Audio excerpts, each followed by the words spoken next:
Well, it seems that not a year goes by without a new scandal, and indeed the chain of corruption in Kenya can be traced back as far as independence. The question then is, why is it becoming increasingly difficult to win the fight against corruption? Well, KTN's Joy Doreen Bira sought some answers. That 1 in 4 Kenyans paid a bribe last year could explain the laxity in the fight against corruption in the country. But even more, the institutions that deliver services to the masses have come up as the most corrupt in the country. Going by 2013 Transparency International Corruption Index indicated that police, parliament, judiciary, civil service and political parties were the most corrupt of all.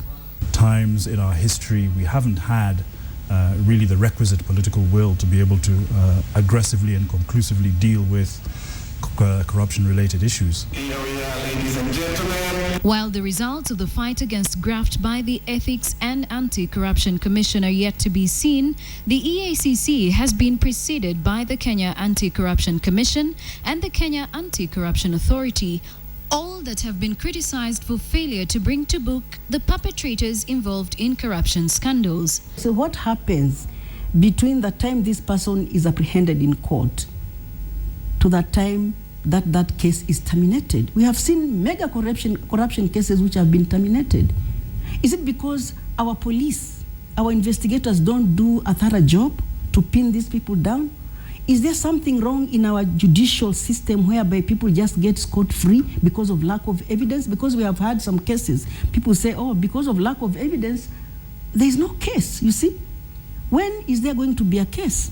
Despite rigorous public vetting of officials to take office as part of the process to ensure those involved in corruption of any sort are eliminated, little appears to have been achieved. These commissions are established, and then we leave the fight against corruption to them as if none of us have a role, none of us have any responsibility. So the implementation stage, be it in the government sector, be it in the private sector, be it in schools, be it in any institution, when it comes to the implementation of these policies, structures and plans, that's where we go wrong. Recommendations on fighting graft, such as those recommended by former anti-corruption boss Aaron Ringera, seem to have been shelved and to date are yet to be implemented. The older a matter is, the more difficult it is to investigate, because memories have faded, witnesses have died, documents have disappeared,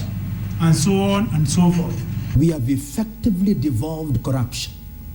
Number 2, that we don't do anything to solve the problem of corruption. Number 3, we were very clear in the year 2000 when we said we should abolish provincial administration. The Director of Public Prosecutions, Keriako Tobiko, has time and again urged community members to enhance cooperation among their anti-graft institutions and all law enforcement arms, but still, this is yet to be achieved. Joy Doreen Bira, KTN.